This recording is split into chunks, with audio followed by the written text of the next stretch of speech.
Taigi sveiki visi, su jumis aš Ednas ir mes darome dar vieną video vlogą. Mes randame su Deimantu miške. Kokiam miške, o Vilniaus rajone. Taigi, kaip žinote, labai dažnai importuoju panašius dviračius kaip Piaggio Ciao, Bravo, Si. Ir patys matote apačioje, kas darosi komentaruose. Jie nelaiko, kas bus, kai suges, su juo niekur važiuoti neįmanoma. Ir mes su Deimantu nutarėm padaryti tokį challenge su šitais dviejais dviračiais nuvažiuoti iki pat pajūrio. Tai Nida, nežinau, iki kur mes datrauksim. Daug dievė iki Kauno. Daug dievė iki Kauno. Bet žodžiu, reikalas toks, kad mes nusprendėme važiuoti MTB keliu. Tam labai dėkui Tautvidui Juknevičiui. Tai matote maždaug maršrutą, kaip atrodys mūsų kelionė. Ir mes jau pabėgome iš Vilniaus rajono. Ir esame maždaug kažkur palei Trakus netoli. Ir vyksime į kelionę. Tai čia turime susiruošę savo įstabiuosius dviračius. Praeitam video vlogė matėte, kaip mes keliavom su kitais dviračiais. Tai buvo netgi vienam kadre mus ir policija sustabdžius. Tai liepė susitvarkyti lempas, užsidėti veidrodėlius ir turėti šalmus. Tai mes viską tai ir pasidarėme ir dabar mūsų abiejų dviračiai yra su pedalais. Tai tikrai jau atrodo kaip legalūs dviračiai, panašus į dviračius ir su veikiančiais agregatais. Tai važiuosime, jums parodysim šiek tiek kas iš nuotykių, šiek tiek kraštovaizdžio ir matysim, gesim, gal negesim, gal parodysim, kur nakvojam, kaip miegam, žodžiu, viską. Tai žodis Deimantui. Kiekimės, kada važiuosim į Klaipėdą, jeigu pavyks davažiuoti į Klaipėdą, važiuosim į Juodkrantę, važiuosim į Wild Beachus pasivažinėti.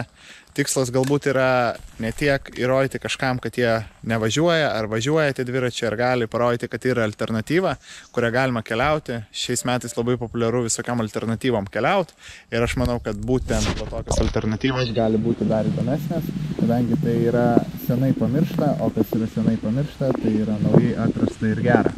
Todėl tikėkime, kad pafilmuosim daug įdomių kadrų ir jokių krešų idėja. O gal ir bus krešų. Pasitengsime suvažiuoti, tikslas yra suvažiuoti per 2 dienas pasiekti Klaipėdą. Pažiūrėsim, kaip seksis. Jeigu seksis gerai, galbūt pavyks tą padaryti greičiau, galbūt nepavyks iš viso, bet tikėkime, kad bent jau iki Klaipėdos taško davažiuosim. Maršrutas gavosi 400 km. Ir tai yra kiek daugiau negu automobilių ir kiek ilgiau. Kol kas jokių planų tolimesnių, jokių stopų, nieko neturim suplanavę, turim tik važiavimą į priekį ir nežinomus kelius, kurie mums ne. Tai ką, įsijungiam Hebrą į tripą ir žiūrėsime, kaip sekasi.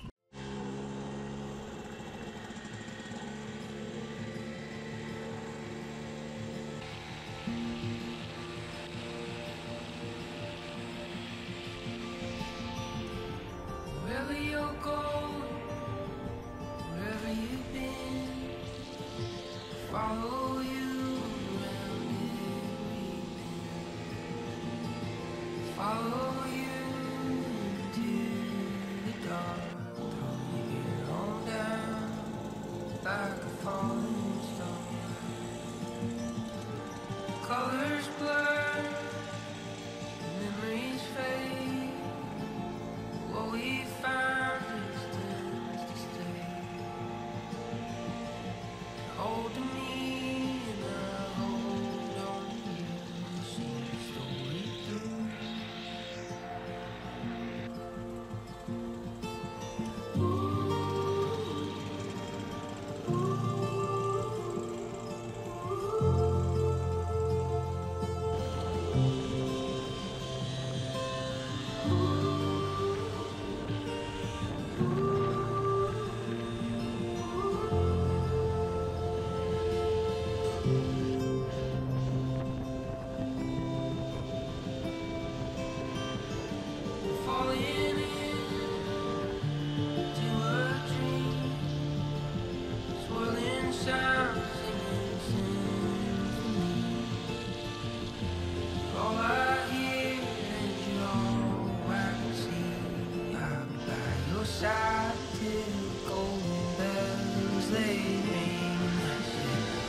follow you to the dark. Don't hold down like a falling star.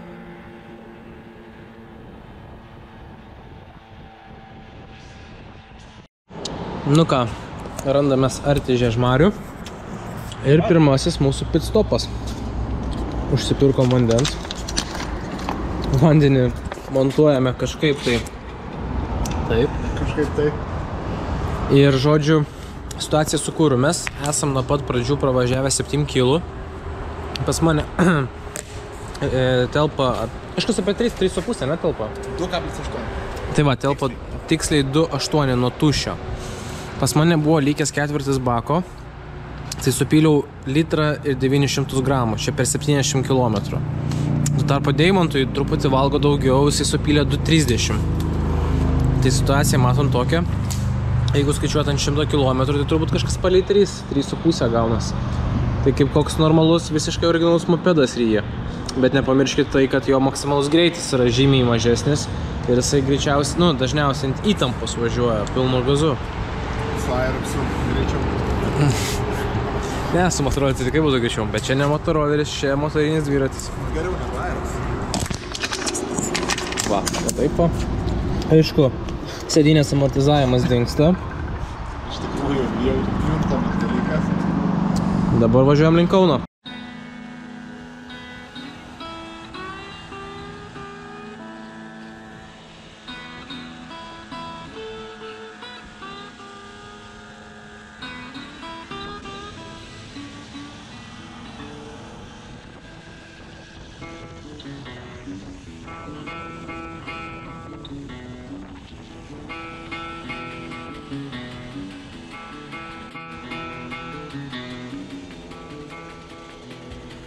Dark days,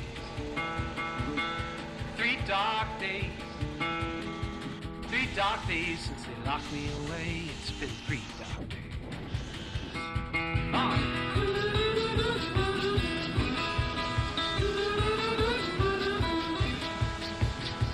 Cold as hell, cold as hell. It's been cold as hell in my lonely cell. It's cold as hell.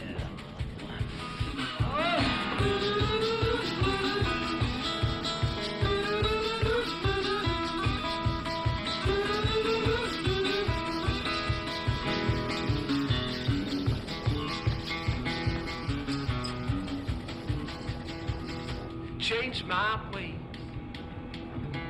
change my ways.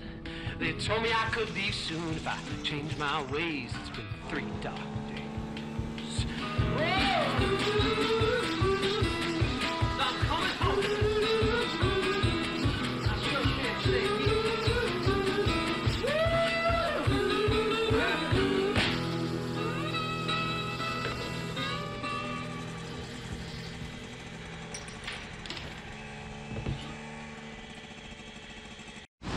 Nu ką, chebrytė, mes Kaune žiauriai nuovargis jaučiasi, jau yra po 3:30–4, o mes, aš pusryčius valgęs, kolega nieko nevalgęs. Tai antras kuro pilimas Kaune, tai pylėmės Žiežmariuose, o dabar pilamės Kaune, tai čia dar, žinokit, šunkeliais. Čia reiktų pamatyti, dabar, kadangi mes važiuosim pro kitą pusę, nerodo, kiek yra tiksliai kilometrų, bet matant pagal kitą pusę, tai jau esam 124 pravažiavę kilometrus.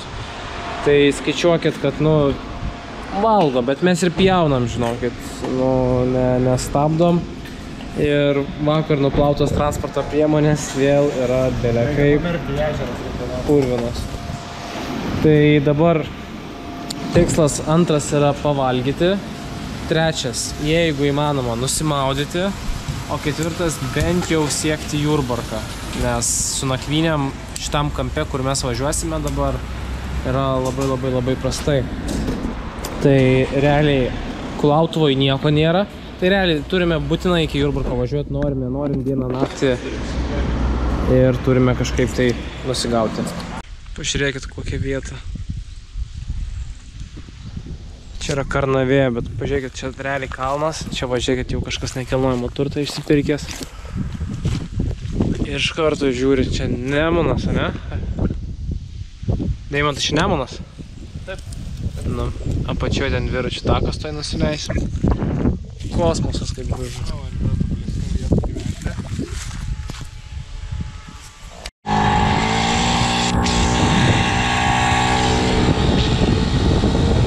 Pažiūrėkit kaip gražu dviračių takas Kaune.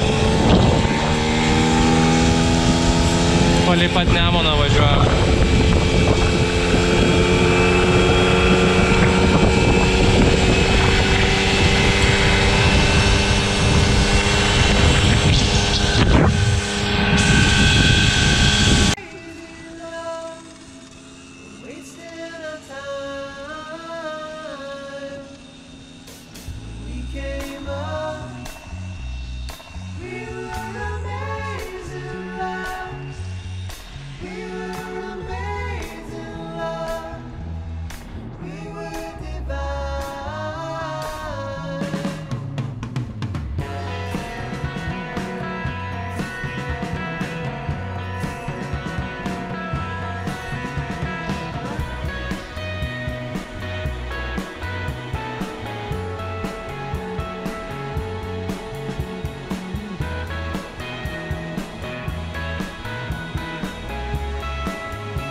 Sveiki, dabar yra po 6:15, randamės tarp Jurbarko ir Kauno. Nežinau, tiesiog uždūso. Įtariam, kad trūko benzo. Nuvažiavau, atvežiau bambalį. Čia yra mūsų pietus, tiksliau mano pietus, nes Deimantas dar nevalgo. Ir geriame Kalnapilio nealkoholinį gėrimą. Žiauriai nuovargis jaučiasi. Veidas turbūt kaip iš šiknos ištrauktas, bet tokia nuotaika, tai jūs neįsivaizduojate.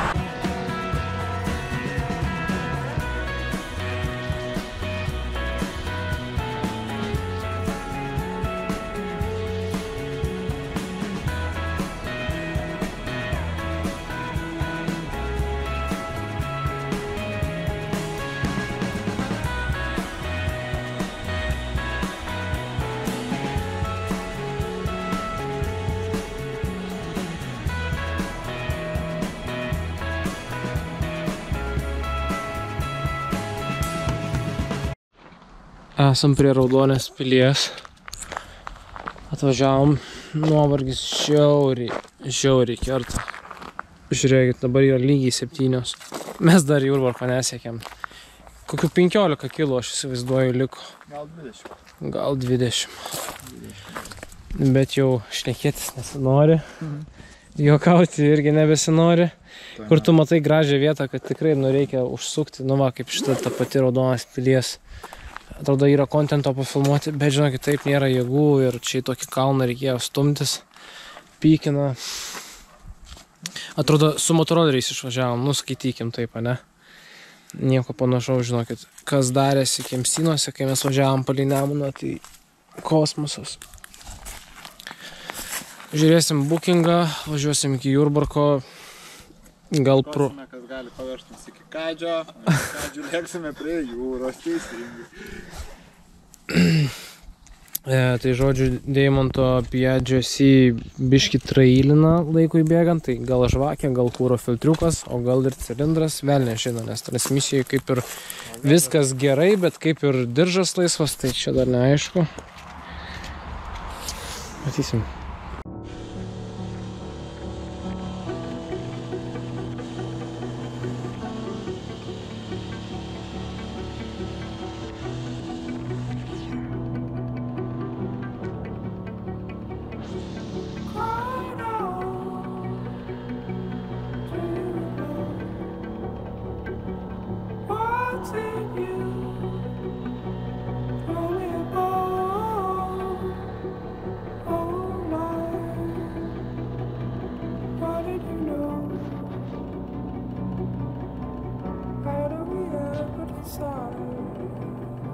Pjauk specialiai, pjauk.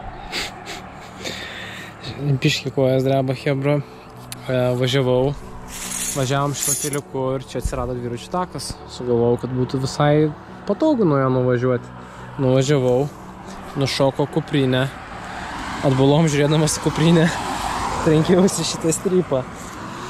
Visiškai nieko, nu va, čia koja gal biškį susitrenkiau, čia gal kažkas. Aišku, stulpas tai normaliai palinko. Dviračiai irgi, nu va, žiūrėkim vizualiai. Visiškai nieko nematau, matau, kad Deimantas sėdė ir galvoja, blet, užpiso. Visiškai nieko dviračiai. Apart to, kad nėra dangtelio. Dangtelis biški, va. Ir turime, va, likusias detalės. Reiks sulituoti. O dabar, kad nesimaskatuotų, darome taip. Beveik. Opa. Viso.